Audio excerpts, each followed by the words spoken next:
ఓం నమ శివాయ. అంతా కూడా నాతో చెప్పండి. హర హర మహాదేవ శంభో శంకర.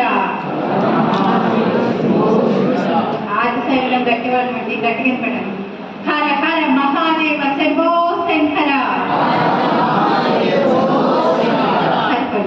హర హర మహాదేవ శంభో శంకర. ఇప్పుడు నాకు ఏడుకి విందుగా ఉందండి. మన పరమేశ్వరుడు బోళా శంకరుడు. ఎంతటి బోళా శంకరుడు అంటే గంగని భూమి మీద తీసుకురావడం కోసం భగీరథుడు బ్రహ్మదేవుడి కోసం కొన్ని వేల సంవత్సరాలు తపస్సు చేస్తే పరమేశ్వరుడు కోసం కేవలం 1 సంవత్సరం తపస్సు చేస్తే చాలా ప్రత్యక్షమైపోయాడు.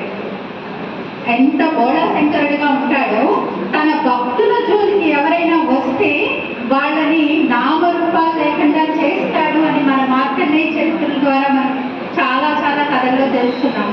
అంతటి పరమేశ్వరుణ్ణి అర్చించేటటువంటి కుటుంబంలో పుట్టడం, అదేవిధంగా పరమేశ్వరుణ్ణి అర్చించేటటువంటి భార్యగా రావడం నేను గర్వంగా ఫీల్ అవుతాను. చాలా చాలా గర్వంగా ఫీల్ అవుతాను. ట్రస్ట్ వారికి ప్రత్యేక ధన్యవాదాలు చెప్పాలండి. ఒకసారి కాదు, 4 సార్లు ధన్యవాదాలు చెప్పాలి.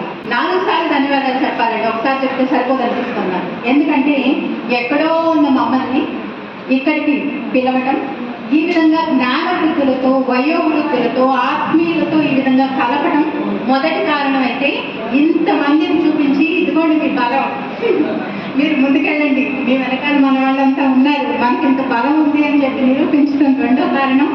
అలాగే మూడవది అమ్మవారి యొక్క దర్శన భాగ్యాన్ని, ఇక్కడికి రాబట్టే కదండి అమ్మవారి దర్శనం చేసుకున్నాం. అమ్మవారి కరుణా కటాక్షాలు మా మీద పడేలా చేయటం మూడవది కారణం అండి. ఇక 4వది మమ్మల్ని ఇంతలా గౌరవించడం. మేము చిన్నవాళ్ళు అండి, చాలా మంది పెద్దవాళ్ళు ఉన్నారు, అయినప్పటికీ కూడా మమ్మల్ని ఇంత బాగా గౌరవిస్తున్నారు.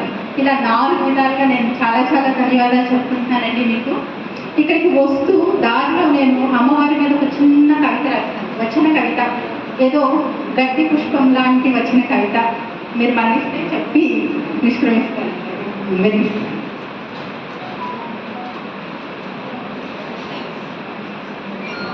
అమ్మల కన్న అమ్మ ముగురమ్మల మూల కుటుంబ, జగముల కాచడి అమ్మ జొన్నల గడ్డ లక్ష్మీ కామేశ్వరమ్మ.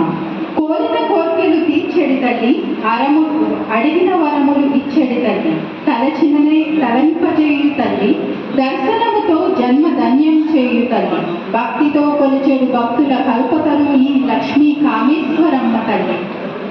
ముక్కోటి దేవతలే అమ్మ కొరణ కోసం వేచి చూచుచుండా, అసురాదులే గడగడ వణుకుచు వంగి వంగి నమస్కారాలు చేయుచుండా, దేవఋషులు బ్రహ్మర్షులు వేద మంత్రాలతో స్తుతించుచుండా, గంధర్వాదులు గానం చేయుచుండా, అప్సరసులు నాట్యం చేయుచుండా, పరమేశ్వరుడితో సింహాసనాన్ని అధిష్ఠించి ఉన్న అమ్మ చూపు మాత్రం తన భక్తుల మీదే, ధ్యాస మాత్రం తన భక్తుల కొరకే, అమ్మ ఆలోచన మాత్రం తన భక్తుల కష్టాలను తొలగింపు చేయడానికి. చాలా చాలా ధన్యవాదాలండి.